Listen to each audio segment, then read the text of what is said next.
Welcome to episode 10 of the BBL Show. I'm Jay Marriott. He is Drew Lasker. How are you, my friend?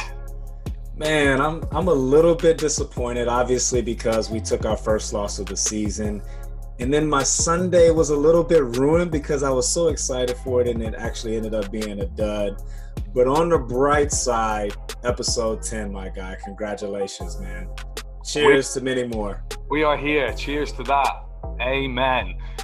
It's week 3 here of the BBL season, and we've got our very first collab with the talented Joel Osborne and the team at Bristol Flyers.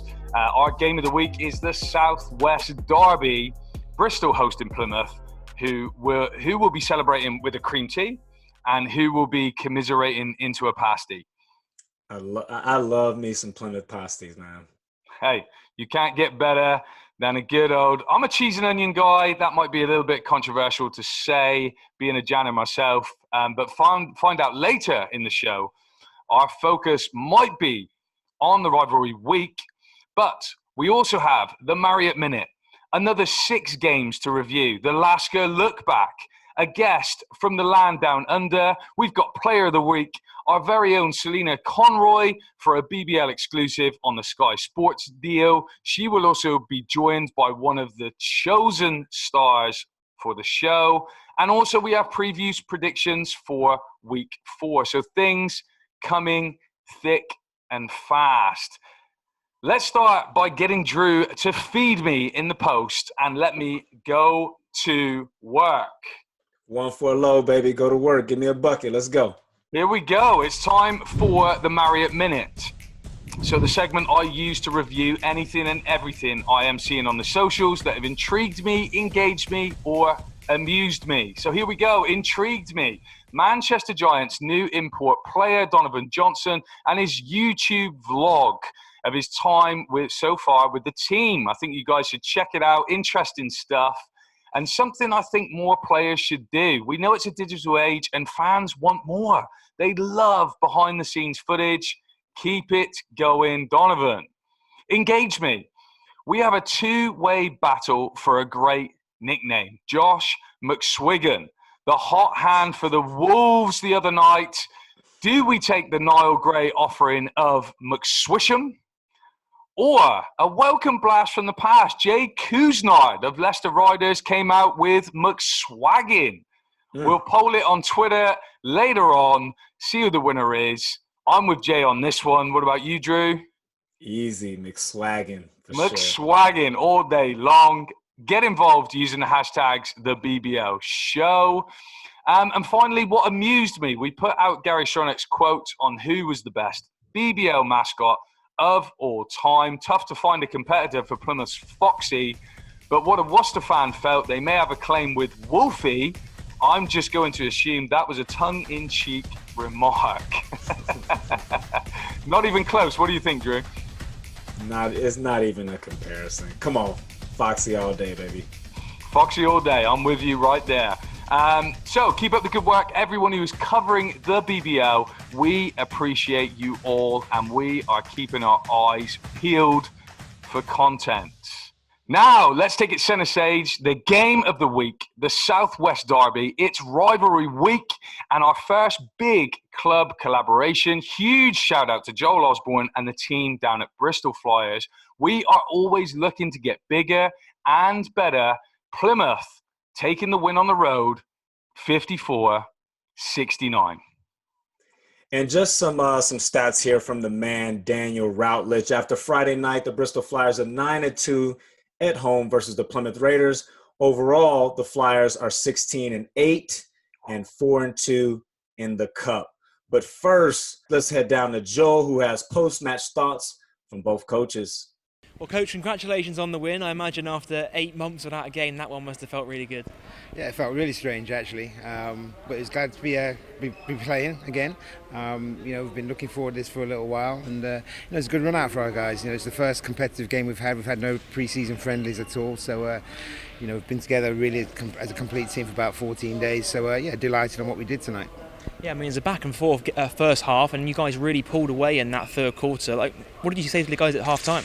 Well, really, I thought defensively, we were fine where we were. We just weren't being aggressive enough offensively, and we just weren't moving the ball quick enough. So really, I just wanted to play with a little bit more pace.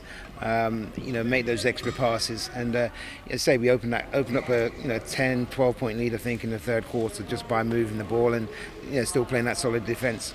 And Will Neighbour in particular, he really lit it up from behind the three-point line after. I mean, it was a poor shooting performance in the first half, but in the second half, I mean, Will Neighbour couldn't miss out there. No, I'd say it was just, we made that extra pass, so we had more time on the ball to get those shots. I think the shots we took in the first half were a little bit rushed, but we played a little bit more poise in the second half and a little bit more control, and so we created better scoring opportunities for us. Of course, no Andrew Lawrence out there on the court, and it'll be great when you can get him into the rotation as well. What can you tell us about him? What's his injury status? Well, he's going to be out certainly for this cup campaign, I think. He's probably going to be away about 4 or 5 weeks, and that's a massive loss for us, really. But it's an opportunity for somebody else to come in and show what they can do. So, we're delighted that we were able to come here tonight and get the win, without Andrew, and hopefully we can continue to do that. Congratulations, Coach. Thank you very much. Andreas, not the result you guys would have wanted out there in your first competitive game of the season, but what did you make of it? Well, first of all, on offense, we've got to share the ball, and we cannot settle for outside shots. I felt, especially in the second half, we settled a lot for outside shots, and most of them were short, especially when we're coming from a 14-day isolation and we've only had a couple of days of practice. We've got to trust the offense more, and we've got to create inside-out opportunities, which we didn't do. And stats don't lie. We finished with 1 assist in the second half and 5 turnovers. So we've got to do a better job on the offensive end. And when you play such a physical team, you've got to dominate effort plays. I think they did a great job on the boards, on the loose balls, and I felt they dominated that part of the game. And we've got to do a better job in that regard as well. We're building, we're learning.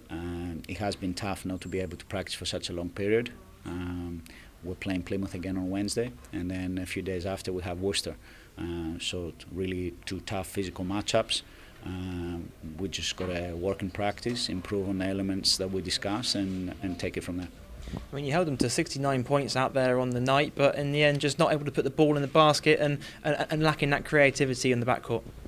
Yeah, I think we've got to work the ball more. We've got to use our counters, read, how they played things on defense, and we were 2 out of 22 from the 3-point line, 9%, and we only finished with 11 assists in the game. We've got to be more productive on the offensive end, and to do that, we've got to get ball movement, and we've got to get paint touches, and that's crucial. But also, it has to happen from the defensive end as well. We gave second chance opportunities, and they were able to capitalize that, and I think that was key part to the game as well. I guess the good news is it is a quick turnaround now ahead of that game on Wednesday. How many adjustments do you feel need to be made ahead of that one?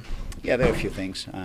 We've got to watch video, go through stuff in practice, and be ready for another tough matchup. We know it's going to be difficult down there. There's no question about that.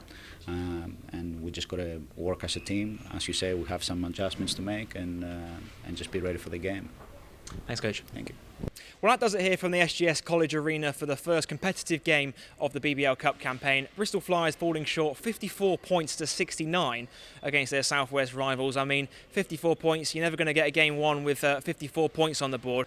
Plymouth Raiders, 69 points on the night. Will Neighbour looked really good out there, getting the job done, particularly in that third quarter. It was a back and forth first half, and Flyers really struggling from behind the 3-point line, really lacking that creative point guard position with the absence of Josh Wilcher. I think they definitely missed Wilcher a lot more than Raiders missed Andrew Lawrence out there tonight.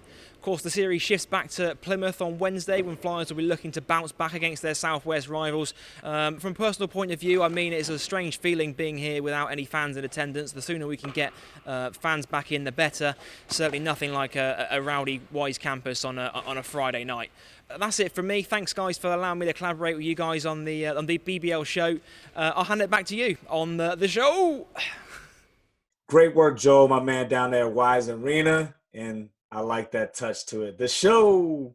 Nice little ending. Absolutely. And that leads us into nicely welcoming our guest, who is in a great place to review this one with us. Played for me down here in Plymouth, a fan favourite at the Pavilions, but this season has traded allegiances to Bristol. currently sidelined through injury. A big loss to the Flyers, quite frankly. Aussie, Brit, point guard, the lefty, Josh Wilcher. Welcome to the show, Josh. Thanks for coming on, buddy. No worries. Thank you for having me. It's good to be here. No, it's good to have you on. It's rivalry week, South-West Derby. We want to ask you a couple of questions before we review the game. Obviously, like, what attracted you to Bristol and Coach Andreas? You know, it's a tough decision considering the Plymouth link. Yeah, I mean, it is tough with the different rivalries that we've had with them in the past, I guess, 6 years that I've been in the league. So, but I've known Andreas for years and years now, back to when I was at Reading in the EBL. So we had a good relationship, sort of off the court, you know, probably not so much on the court. But he was someone that I've talked to in the past about maybe joining them, but it just never worked out. So. With the family relocating and that, it was just a perfect time, I guess, you know, and I sort of bought into what he said about the future for the club and where they're heading, and it's exciting. So it's good to be here. I've just got to get back on court now. Yeah, absolutely. When I think of guys that's made the jump from Division I to BBL, your name tops my list. And I don't think the general public realize how good you are. And when I think of your game, like, I kind of rate your game. This is my personal opinion. I kind of put you in that second tier of point guards, whereas everybody know, like, the point guard position in the BBL is strong year after year. And the reason why I put you there is because you're great at handling pressure. You can constantly get in the lane, and you're a master at getting it to the free throw line. But for you personally, what do you feel like you need to add to your game to get to that top tier? And when I talk about that top tier, I think of, like, the Fletchers and the Justin Robinsons of the world. Yeah, I think winning's a big part of it. You know, you look at all those top tier guys and they're winners. You know, regardless where they are, they seem to get the job done, and that's something that I want to do. Like, I don't want to be on teams that aren't like that, and that's something that I love. I love winning. I love, you know, producing on the basketball court. But as I got older, when I sort of got into the league, it was more trying to find your groove. Where do you fit in this league? But since I've been in there a little bit longer now, I just want to win. I want to do whatever I can. I think when I start putting more wins towards my name, then I'll probably be talked more with those guys, because stats only go so far. If you're not winning games, you're not winning games. So I think for me, if I start winning, I think I'll produce a little bit more on court, and then everything will take care of itself. But no, I appreciate the kind words for someone I've had to go up against for the last few years as well. Yeah. Yeah, I mean, look, obviously, if you find a right hand as well, you'll probably go to that elite status. But, you know, other than that side of things. But have you found it quite frustrating? Because we've talked, you know, you've played under me. We're good mates. You know, when we get a chance to catch up and have a coffee and stuff like that, we will do. And we talk a lot about the Australian League. You know, I love it. And when you head back, you know, that league is quite comparable to the BBL that you play in. And the success you had there has been immense. You know, so have you found it frustrating that you haven't been able to find a team that can translate here, considering just how successful you've been in Oz? Yeah, it is frustrating, because you're right in that the leagues do parallel pretty well. You know, there's a lot of guys that I've played with and against in Australia that I've ended up playing with and against in the BBL. So the leagues, in terms of talent, it does translate pretty well. But it just seems like a couple of the years early on when I was on in the BBL, the player turnover was high. There was all different things that were happening where it was sort of off-court stuff that didn't help us win on-court, you know, and some really good teams that I was in a couple of years ago, we had pretty good success for a Plymouth team at the time when it was a year with Dante. You know, we made the semi-finals. I think we knocked off London in the first round. So we did a good job of getting as far as we can, but I just want to go to that next level now. You know, I want to be at that point where I'm competing for cups and I'm in teams that are winning consistently, instead of trying to scrape into that bottom playoff spot, because I think that I'm good enough to produce on a winning team, but it's just time for me to show it, you know? Yeah, I love that answer, by the way. But speaking of Australia, and obviously our listeners know that I played in the 2018 Commonwealth Games. So, Josh, rate this Australian accent. Foster's Australian for beer.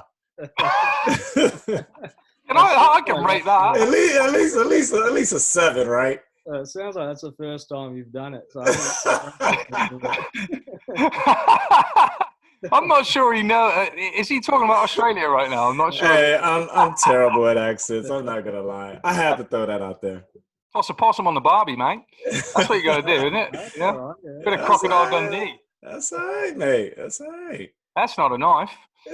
Anyway, we're digressing. So obviously, you see Bristol going in this direction. There's certainly a ton of exciting things going on in Bristol. Let's get to the action here.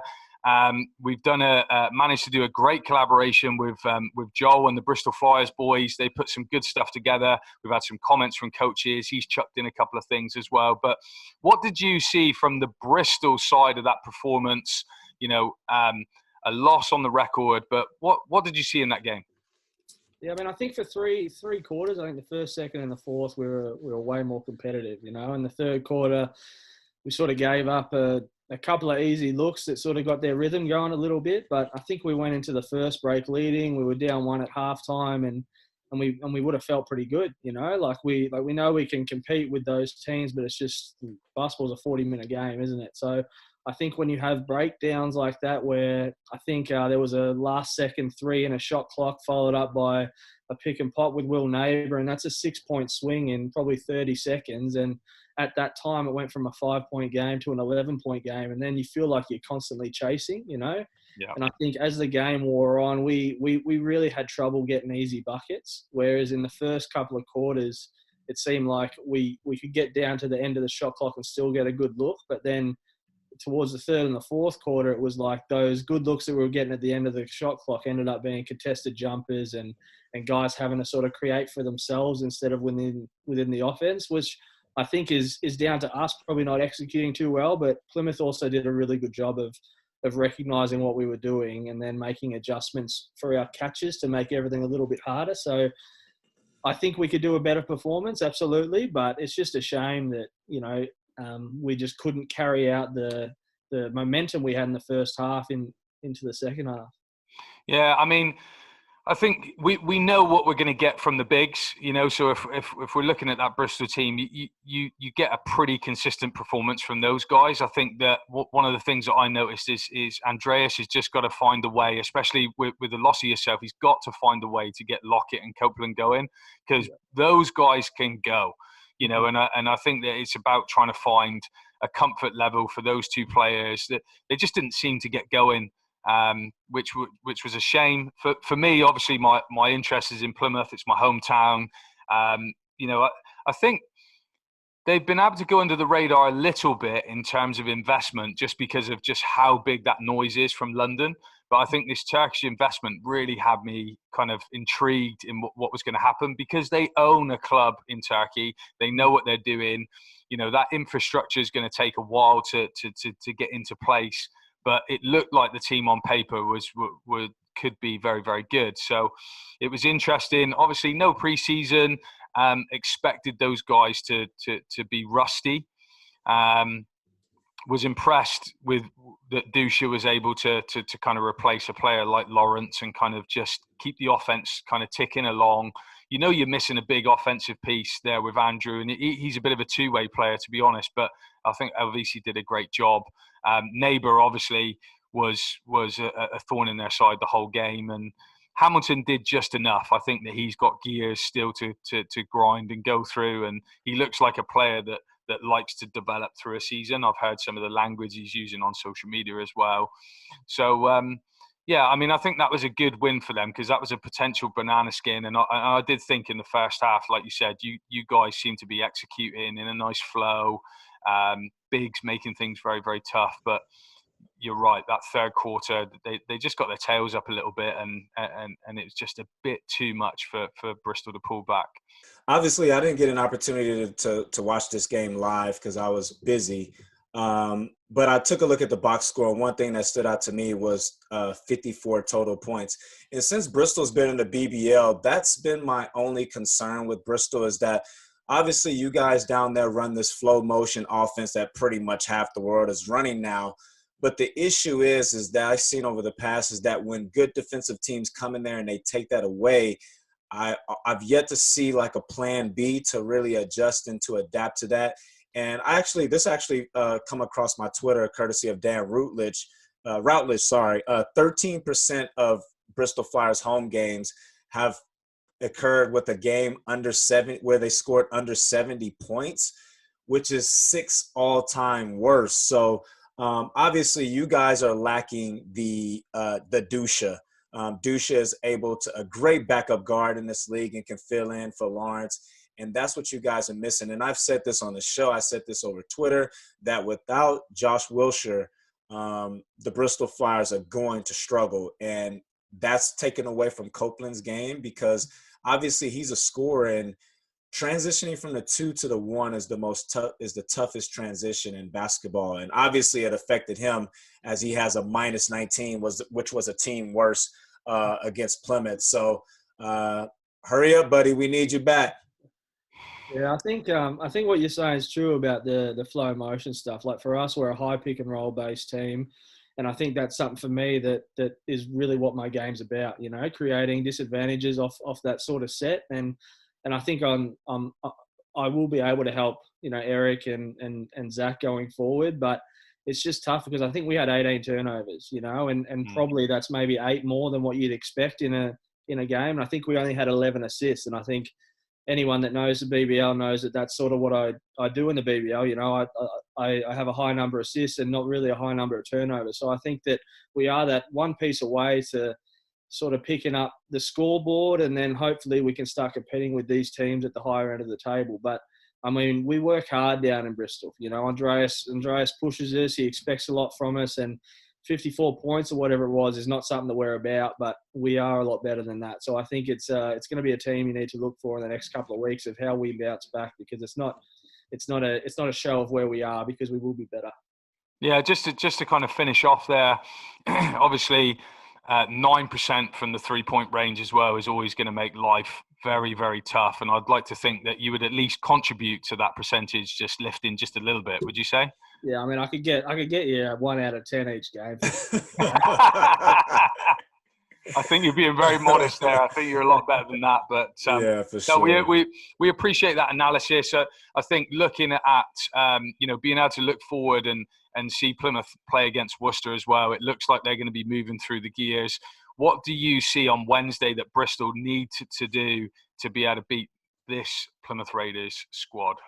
Well, I think the beauty of the Plymouth team is that you've got sort of experience everywhere. You know, like with someone like Lawrence going down, you got obviously Dusha to step up. But the thing that I was really impressed about was their role players coming off the bench. You know, a couple of them are new to the BBL, but they look like they just sort of slot right in there. You know, so I think for us, I think our big guys are a little bit undersized compared to what they have. But I think now that we know how they play, how big their big is, and sort of what Will Neighbour brings to the team, because he just set the flow for them. He was stretching us. He was posting up. He was talking how he talks like he does all the time. So I think that those new guys that are new to the league for our team will know what to expect now, because we have a young group in a sense, but at the same time, I think we will bounce back and know where to pick up the pieces now. Yeah, we'll be certainly looking forward to that and kind of tuning in. For me, the Southwest Derby is always a good one. That's why we're covering it so heavily here on the BBL show. Let's just kind of round out, Josh, with yourself. Do you have a timetable for return at the moment? We're just sort of waiting and seeing how things go at the moment. So I'm hoping not too long, but there's just a couple of things from my end that I'm waiting on sort of results to see where I'm at. So I'm hoping that I'll be back soon, but it's just a waiting game at the minute, unfortunately. So I'm definitely not enjoying being out, but I'm doing everything I can to get back on court and help these guys out. Hey, I know what you're like when you're not playing basketball. You are one grumpy sod. So, I'm looking forward. I'm wishing you a speedy recovery, mate. Yes. I've missed seeing you on the floor. Such a vital piece to this Flyers team. Look, thanks for joining us. We really appreciate this. And Josh, we'll talk to you again soon. Appreciate it, man. Yep, we need you out there. Thanks, mate.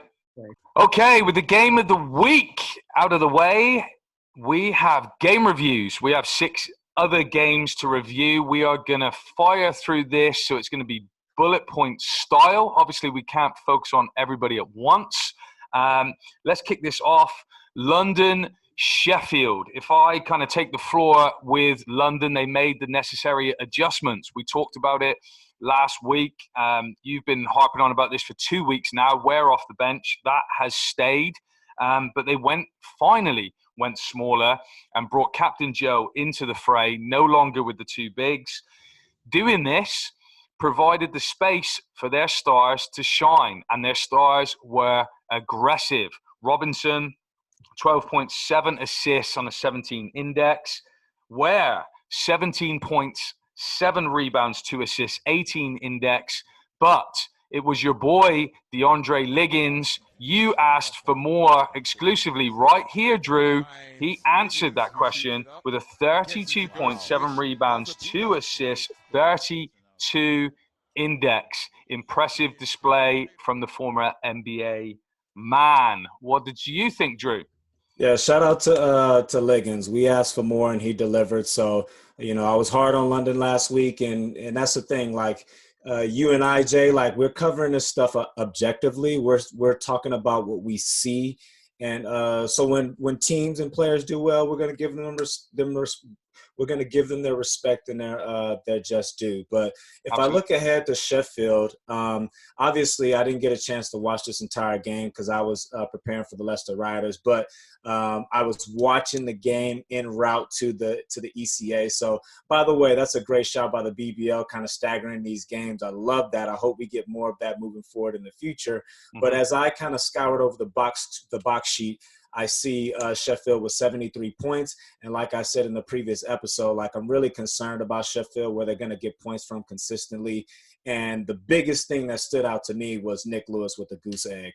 And that is very concerning. If you look back at the previous game, I think he was a goose egg until he hit that and 1-3, or maybe until he hit a free throw in the fourth. Right. And that's my concern with Sheffield. Last season, they started off the season terrific, and Nick Lewis was unbelievable. But as he began to come back to earth, so did the Sheffield Sharks. And from that standpoint alone, like, I just don't see where this team can get consistent points at. Yeah, I mean, it was, disappointing because obviously I picked Sheffield to win. But I think for London, they've been taking an awful lot of flack. It was good for them to get a win. It was good for them to almost answer the call from what people were almost demanding, those bigger performances that they had seen before. I think moving ably on, Leicester versus Newcastle. If I jump in with Leicester, obviously, disappointing for you guys. You wanted to keep that run going. Very difficult, I feel, on a back-to-back to take 2 dubs, especially knowing Coach Rob's competitive nature. He would have dissected that. I felt like Leicester's adjustment was they tried to really punch it inside, really put some pressure on you guys there. Yeah. It was definitely a game of runs. And sadly, you didn't just have that one last run in you, and those guys kind of came away with it. The one thing I love about this team is it's so balanced. It's balanced offensively, it's balanced defensively. With Lee added into the mix right there, they can survive a little foul trouble. Lee can go to the center and he can more than hold his own. So ultimately, game of runs. Looking at the box score. Crandell, big game for him, 22 points. Jackson, I really like Jackson, smooth, 19 points. And Henry, aggressive, 13 points, 8 rebounds. That was the game right there for me.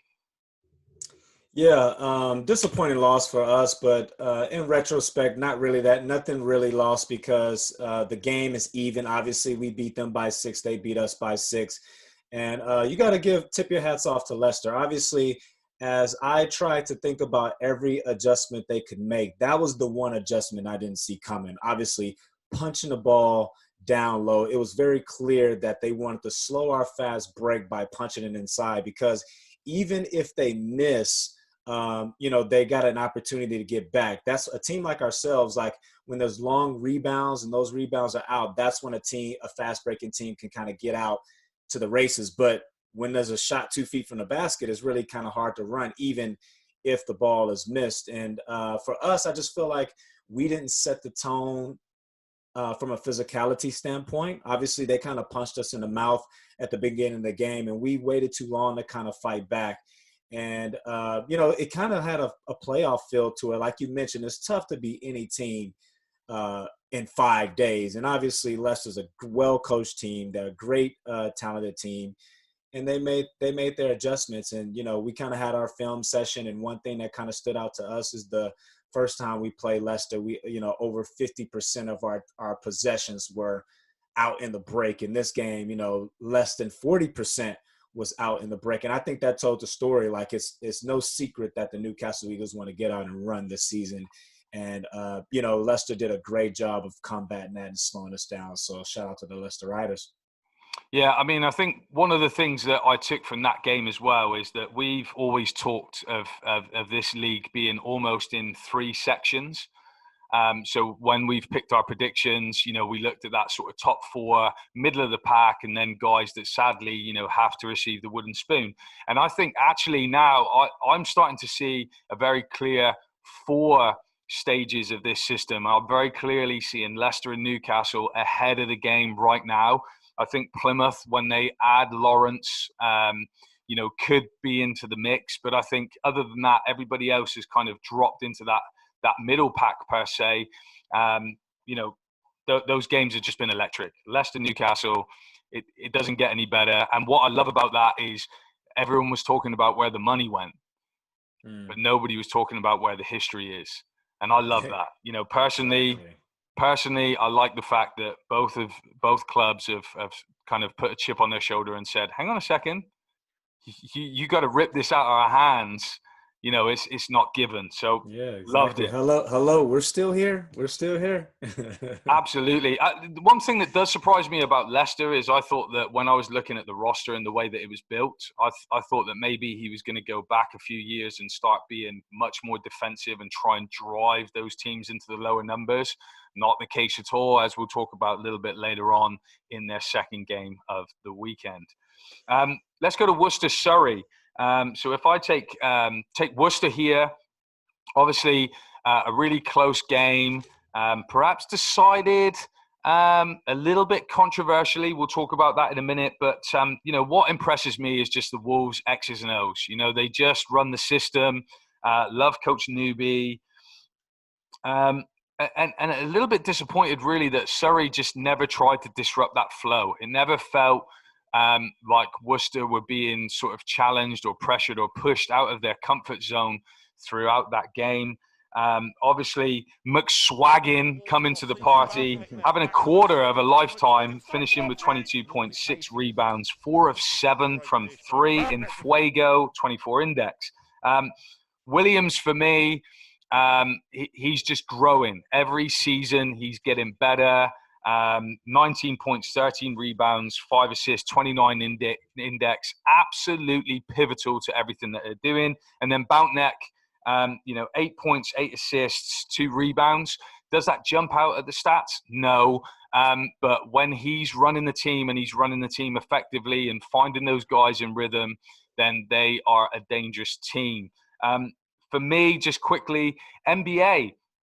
I'm not sure what you think about that sign-in. I find it a little bit strange, because they are an X's and O's team. They really want to execute. Of course, first 8 seconds, they're trying to look for something, but they then will run the clock down and try and be in a system. I don't really see that suits NBA. He wants to go in those positions, find his comfort level, and he's just a little bit out of sorts. And that's a bit tough to say, because obviously I know he was literally just traveled to the game just to play. But I'll be interested to see where that fit happens over the coming weeks. Yeah, 2 points on Worcester before I cover Surrey. Is there anybody in the BBL that Jordan Williams cannot post up? I mean, he just makes it look so easy. Like, he posted up Hassan, made Hassan look like me down there in the post and got a bucket down the stretch. And if we talk about NBA, first of all, shout out. I mentioned on Twitter that he looks a lot slimmer And I hear that he has been on a vegan diet, and he looks great out there. And he looked a little bit sluggish. Obviously, he hasn't practiced in a month. But I think with his new frame, and you kind of talked about that, if they're going to use him, he has to evolve his game. They need to get him more in hard screening roles. They need to get him moving, dribble handoffs, not the traditional just throw it down there and get a bucket. And that's where, his new frame could really benefit him. But if I move on to Surrey, there's no way around this. This is a bad loss from the Surrey Scorchers. And I obviously predicted the Worcester Wolves for a number of reasons, because I see Surrey as a collection of talent. And usually with a collection of talent, that takes time. And that was very evident. But to lose to Worcester Wolves with no Americans was very disappointing. And now when I really watched them last night, I'm actually concerned, because even though they have a collection of talent, I'm going to list down their starting five. They got Teo, Cash, Hassan, White, and Cook. And they didn't even get an opportunity to integrate McLemore. He was out because of visa issues. But there's one common denominator with these five guys, is that they're all scorers. And if you look down their roster, they don't have any role players. So, my question is, which three of these guys are going to say, hey, I'm going to take a back seat. I'm going to be the glue guy. I'm going to play a role, because as I saw in that game, they obviously, they don't know their pecking order right now. Now it's Teo's turn, then it's White's turn to shoot his step back three. So that actually really concerns me. So that's one thing they're going to have to do as a team. Maybe Creon's going to have to get them together and kind of, determine their roles for them, or they're going to have to figure it out as a team. Yeah, I mean, to add to that concern as well, is I just didn't see any plan whatsoever for Hassan. You brought this guy in, and I think he is all-time leader in field goal percentage. Second. Second. There you go. So he, he needs to get touches, and I think he did not touch the ball until late in the second quarter. I mean, that is just suicide right there if that's how you're going to play it. White, don't get me wrong, had a great game, but if we're going to rely on step back threes, if we're going to rely on dribble, they could be facing the same problems as London, obviously just on a smaller budget. So they need to be careful. But I did see some flourishes there where when they really were feeling it. Sadly, when their backs were against the walls, which is never a good sign, but with their backs against the wall, you saw them step up defensively. I thought this was going to overtime. Let's just finish discussing that situation. I think it's on the socials, I kind of was feeling like it was a poor decision by the ref. And I don't change my stance on that, but I think that Creon is going to be a little bit angry, because in that situation with Bountneck, force him to the sideline, find the angle, let him, put up a crazy shot to end the game. I think any time that you're letting somebody go middle and there's a little reach, in this league, you're playing a dangerous game. Every time in the BBL's history, they make that call 9 times out of 10. And you say a little reach, that was a hard reach. White was stretched out, and they're calling that every time. Yep. No, I agree. Yeah, not as much controversy as maybe we thought. Let's go to Plymouth versus Worcester. Obviously happened this afternoon. Let's get your thoughts on Worcester first of all. They came out pretty sluggish. Yeah, I kind of watched this game in bits and pieces, because obviously I'm a family man, and I was doing some I don't even remember. We were at the range with the wife, so I'm in between aisles checking out the game. But I mean, going back to Worcester, I think this was mentioned on the broadcast, or I might have saw it on Twitter from yourself or someone, is that they were concerned about where the scoring was going to come from. And that was really evident in this game, especially when they got away with it at home to Surrey, but on a back-to-back on the road at Plymouth, like you say, tight rims. And also on top of that, I heard our guy there, Spike, Paul Nicholson, on the 1s and 2s say that the gym was absolutely freezing. So that's a bad combination for any team on a Terrible back-to-back. combination for any shooters, yeah. Yeah, absolutely. So they struggle. They struggle to throw the ball in the ocean. And, it was a tough game throughout, and it just looked like that Plymouth just never got out of third gear. And so, Worcester, I'm pretty sure Matt Newby will be on the phone quick trying to get those airline tickets booked to get those Americans over the water because, Jordan Williams isn't going to be able to hold down the fort for very much longer. No, I mean, you're talking about Jordan Williams. He was about the only guy that genuinely did show up. Sadly, a couple of donuts there, McSwaggin, Bountneck, Elon even just nipped out with a little one-pointer, just managed to get 1 point on the board. One thing to pick up, you did talk about NBA and how to use him. I feel like later on in the game where they were using him in those hard pick and rolls, they got some real momentum out of him. He had a really good spell. I think it may have been the third. I think the best thing to do as a coach with those games is just burn the tape, move on. Yeah. That was a real dead game for them. Plymouth, however, though, like you said, they just didn't break a sweat. And what I really like about this team is they seem to be building. In the conversations you're seeing out there on the socials from people like Ashley Hamilton, they're talking about just patience. Let's build this up. Let's get things going. And that's very much what it looked like. Against Bristol, obviously, they were trying to knock some rust off. They had a good third that kind of propelled them and pushed them out in front. And that was kind of the deciding factor. In this game, they just took control. For me, the plaudits go to somebody who's never going to be a stat filler in terms of the paper, and that's Elvisi Dusha. I've said to you on this pod, shout out, yep, definitely. I said to you on this pod that any injuries with Andrew Lawrence, you have got a guy that can come in and steady the ship. Of course, they are going to want Lawrence back as quickly as they possibly can, but Elvisi can hold the ship down, and he had the flow of the offense going really, really nicely. Then you kind of look down, Hamilton moved up a gear, still, nowhere near full, nowhere near fifth gear yet, but he moved up a gear. So let's say he was in first, maybe against Bristol, he's moving up into second gear. He got himself a nice 21.6 rebounds, 5 assists. Will Neighbour, again, he's had a great weekend. 18.6 rebounds, 5 assists, 28 index. Liking everything that I see, Prince eBay, okay, he's a little bit raw.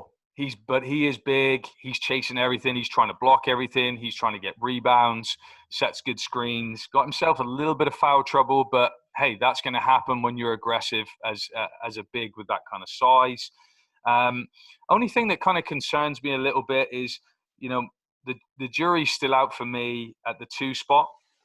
So I'm still not quite sure.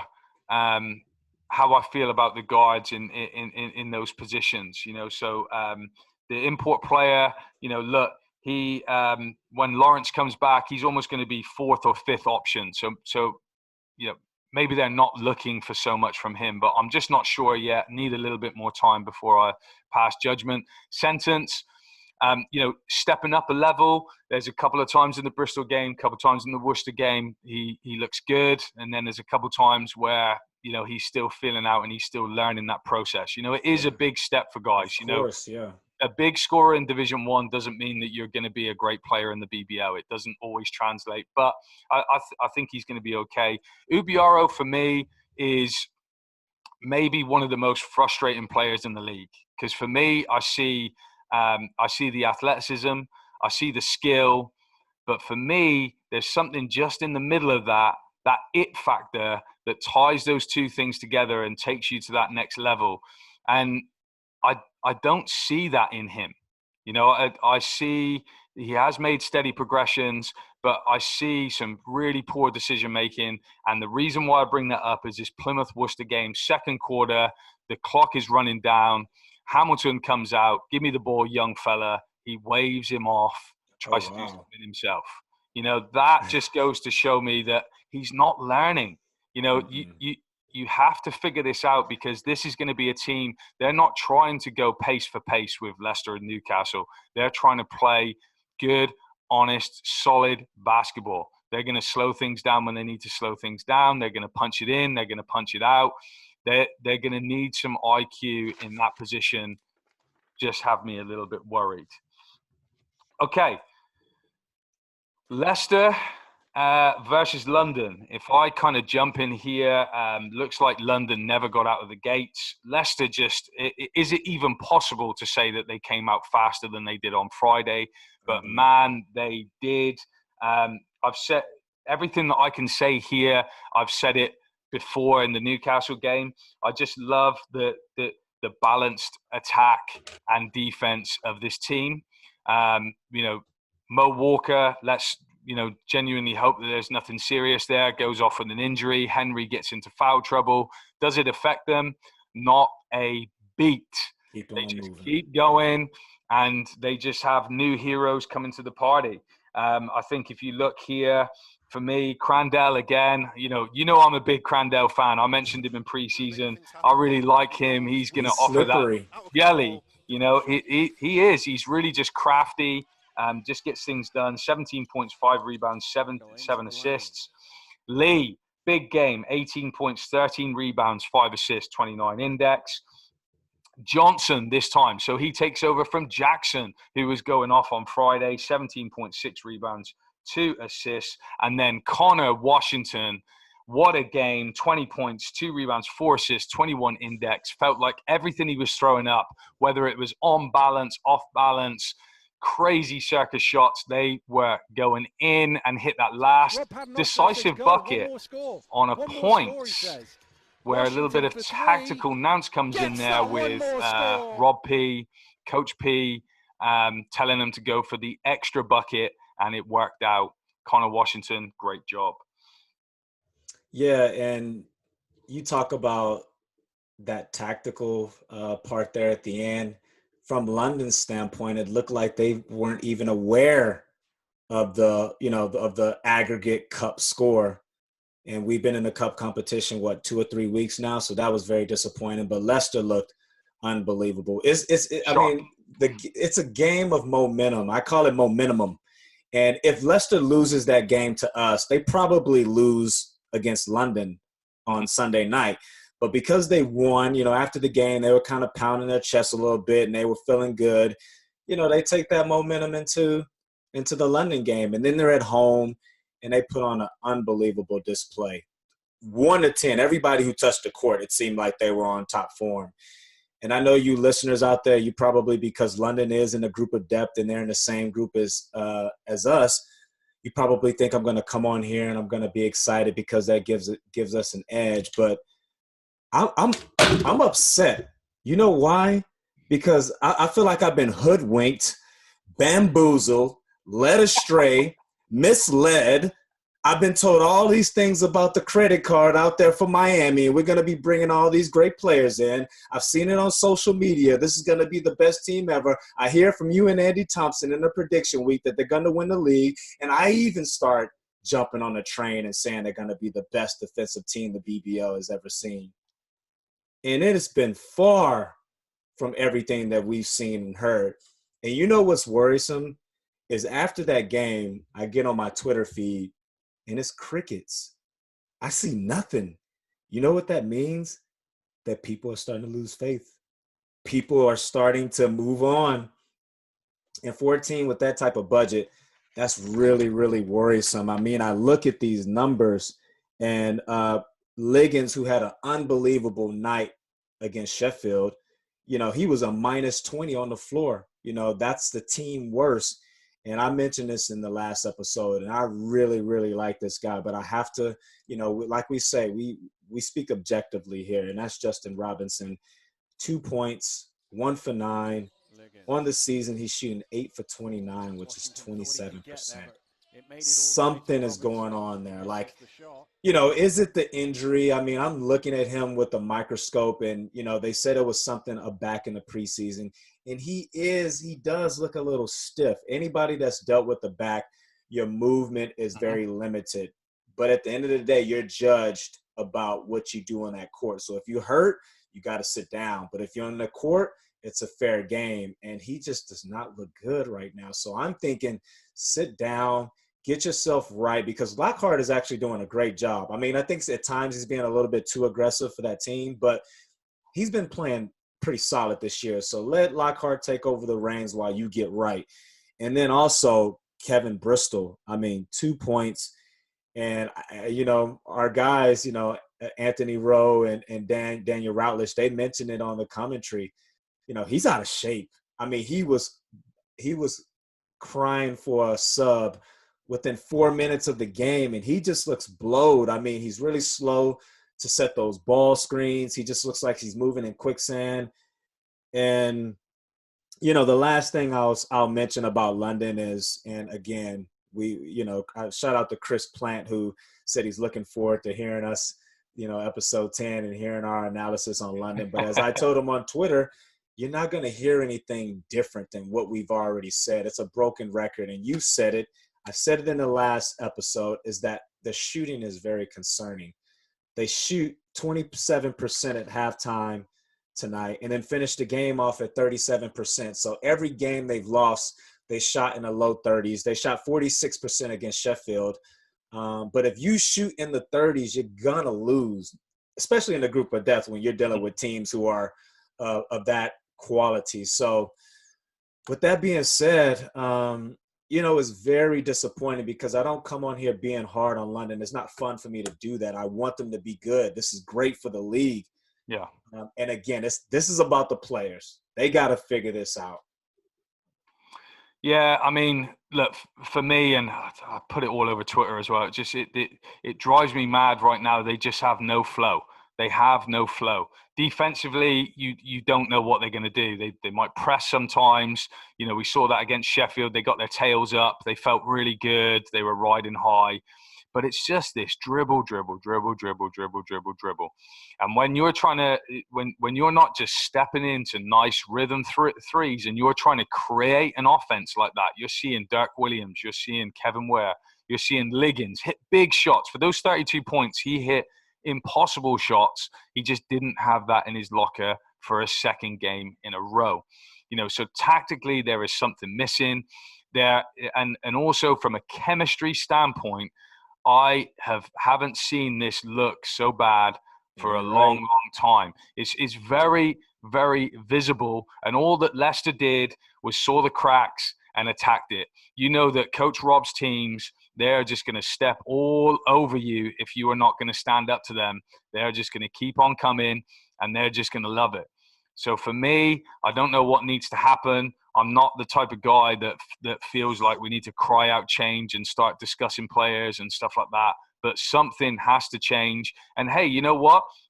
I don't like doing this, but you have to throw a little bit of shade towards Coach Vince and his coaching staff. That's a big staff that he's got. He's got some trusted people around him, and it doesn't look like tactically they are figuring out a way for this team to flourish. And you mentioned that. I'll finish with this point, and you talk about chemistry, tactics, and I think this sums it all up. In the second quarter, they were running a blob, which is an acronym for a baseline out of bounds.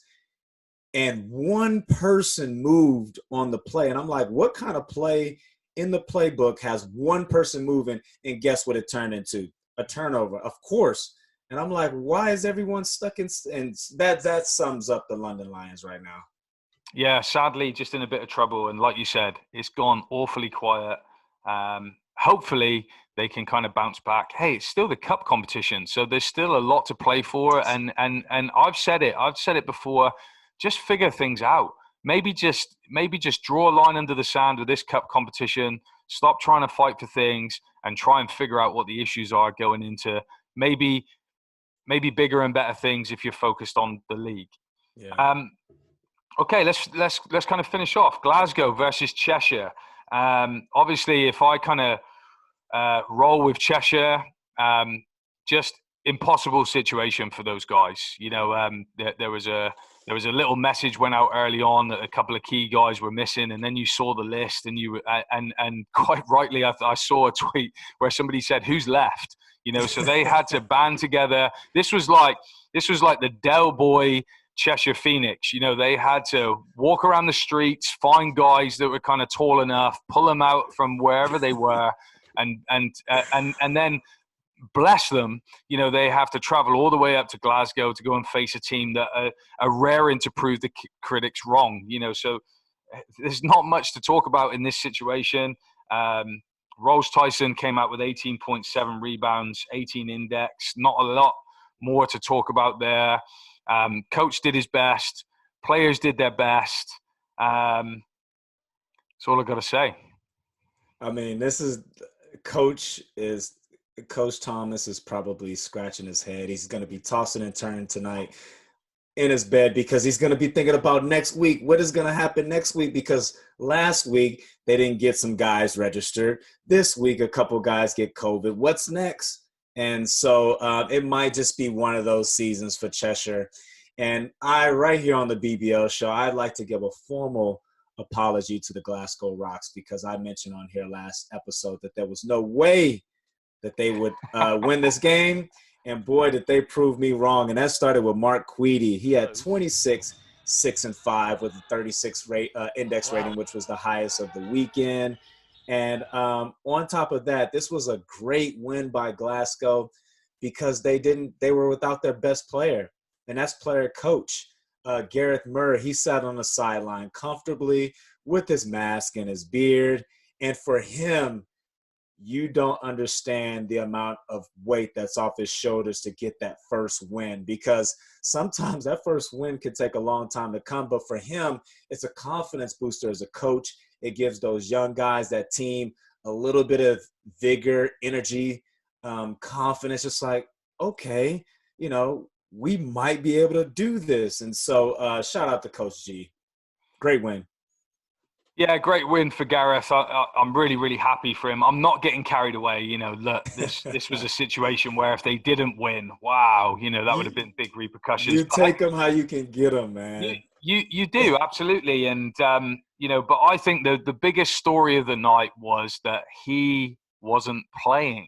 So I'd like to know a little bit more about that situation. He could be injured. He maybe feels like he's not quite in shape because he's been focusing on the coaching side of things. Or do we read so much more into it? Is he thinking about hanging up his boots because he's enjoying the coaching gig? So I guess the answer to that is time will tell. Yeah, you might be right. You know, the coaches like to have coaching meetings, and maybe he was at that pub a little bit too late last night there in Glasgow and was like, I can get used to this. On a Saturday night, you know, Glasgow usually play their home games on Sunday. So, you know, having a few bevies on a Saturday night is out the question. So maybe there's smoke to that little fire you're trying to build there, Jay. Hey, let's just see. I'm not calling anything just yet. But, you know, I coach Gareth, love him, think he's a great dude. So getting a win on the board is great for him. Congrats. Okay, let's just kind of jump over and focus on player of the week. Okay, so there are many factors that go into this. We're not just going to read the stat lines. We are going to go off the eye, you know, what we're seeing, what we like. Pretty close, I would say, this weekend because there were some big index ratings flying around. Let's just start off with William Lee. Leicester Raiders, 18 points, 13 rebounds, 5 assists, a 29 index. On any other weekend, that would probably be enough to take you to player of the week. But no, we sit him in third position. Second place, we picked Mark Queedy. Just talking about him right there with the Glasgow Rocks. 26 points, 6 rebounds, 5 assists, a 36 index rating. Again, any other weekend, that's probably enough to get you across the line. But hey, we have been a little bit harsh, episode 10, on the London Lions. So we need to give them a little bit of love on the positive actions that they had from Friday night. So we are going to be picking former NBA player DeAndre Liggins for his 32-point outing, 7 rebounds, 2 assists, 32 on the index rating. And that's with 7 tray balls. 7 tough tray balls. And one thing I got to jump in here, maybe this is not the place to put it, but I did love, and I've been thinking in my head, and I thought I'm not going to say it out loud, but Anthony Rowe was comparing him to Drew Sullivan. Great and comparison. I see so much in him. They got the whole elbows out. They got that game. They can play inside, outside. You know, there's a lot of similarities to his game, and I just kind of kept it to myself. And then I saw Anthony jump on it. I was like, dang, totally agree. Why is he stealing that? But DeAndre Liggins, we take a bow to you. You are the BBL Show Player of the Week. Congrats, brother. Drew, okay, it's time for you to shine. Lead us in. It's time for the Lasker Look Back.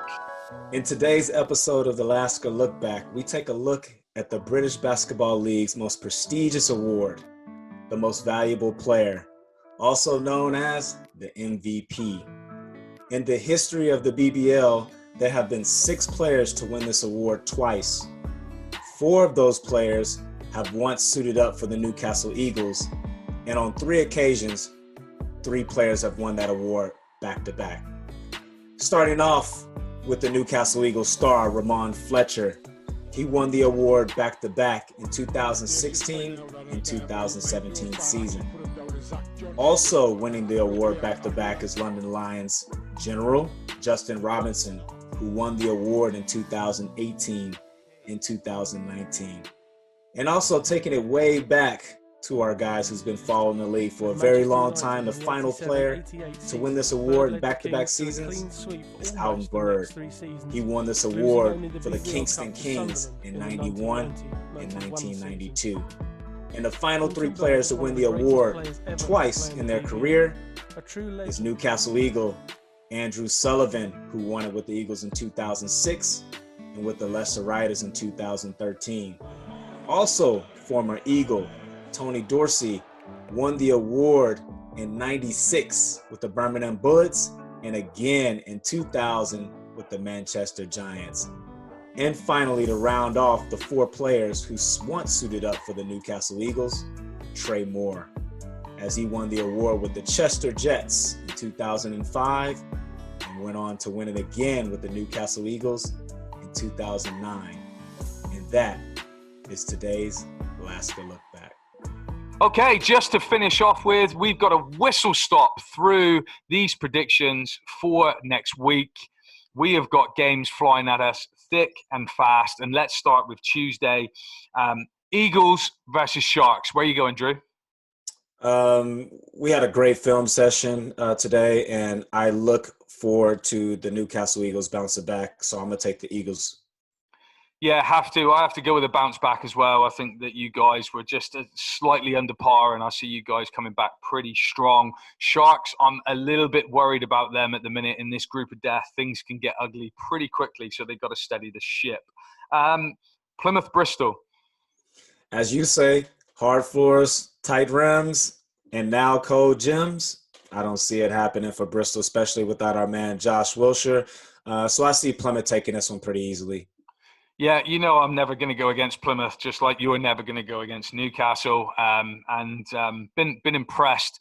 Like I said, that little step through when they played Worcester, so a bit rusty against Bristol, stepped it up against Worcester, and I expect them to do it again on Wednesday. Manchester, Cheshire.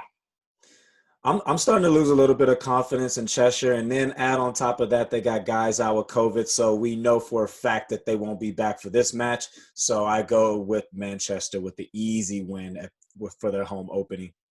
Yeah, I mean, it's so sad for them at the minute, but you just cannot pick them, I don't think, in anything at this present time. So have to agree with you, Manchester on that one. Surrey, Plymouth. Yeah, I was kind of hard on these guys earlier in the game review against the Worcester Wolves, but I actually see this team bouncing back. I feel that Plymouth, after getting the win against Bristol and feeling good about themselves being 3-0, I look for them to be a little bit overconfident, and I see Surrey taking this game. Yeah, I mean, I've got to back my boys. I'm going to go with Plymouth, but yeah, I think it is very tough to put together an unbeaten run like that against a team that I would expect to be hurting at this present moment. I think they would have thought that they give one away against Worcester, so they'll be pushing to get back. Sharks Riders. I mean, the way we've seen the Raiders look this weekend against the Newcastle Eagles and blitzing the London Lions, like how can you choose against them? So I'm going with the Leicester Riders. Yeah, I mean, I want to be derisive so I can get back in this predictions game, but I can't in this one. I just don't see. Come on, man! Put your chips to the table, man. Come on. I don't see the Riders slipping up, and you can't talk me into these things. So I'm going to stick with the Riders too. Eagles Lions. I obviously see this being a tough game for us because of a number of occasions. London to be coming off of an embarrassing loss to Leicester Riders. And then obviously it might be some get back from their side for the things they hear on this show. But I'm going to go with my boys, the Newcastle Eagles, in a tight affair. Yeah, I'm going to go Lions with this one. I think this is one where I could get a game back on that side of things. It just really, honestly, is going to depend what they do from here. There may be a little bit of an itchy trigger finger in some regards. But to be honest with you, I don't see changes being immediate just because of the impact of COVID. That might kind of slow down the process of thinking whether you want to bring an import in or make a change. So I'm gonna go with Lions on this one. Bristol Worcester. This is actually going to be a great match because this will actually determine the final spot in that Group B, I believe. So obviously Bristol has no wins. Worcester has one win. And I actually see Bristol playing in a desperate affair and pulling this game off against the Worcester Wolves. Okay, good shout. Really good shout. I think I'm going to go with Worcester then on this one. I've liked what I've seen, get a little bit more time with NBA and maybe, like you said, kind of figure out what they're going to do with this kind of, new look, lean physique that NBA is bringing to the table. And then also, we don't know what the import timetables are right now, but even if they could get a couple of those guys in just to kind of partner along. And hopefully my boy McSwaggin comes back again. I just want to use that nickname a couple more times. That's a dope name. Game of the week. So we have picked the game of the week to be London Riders. Obviously, Leicester kind of giving them a little bit of an embarrassing performance for London. So looking for revenge in that situation. And obviously, if the Lions do the business against you guys, they will have a bit of confidence going in there. Who are you going with? I'm actually going to go with the London Lions because it's just, it's hard for me to believe that they're not going to put this thing together. They're going to see, if they have any pride about them. So I think they take this game. They're going to be at home. They're going to be comfortable. And they're going to realize that a win will be able to eliminate the Sheffield Sharks. And I think they'll get it done against the Leicester Riders. I'm going with London. You keep believing in them. You keep going back to them. There is some natural love there. But for me, I think that they're just going to be so up and down, especially short term. I think if they're going to match you guys and be able to get a win there, I think that they are going to slip up again.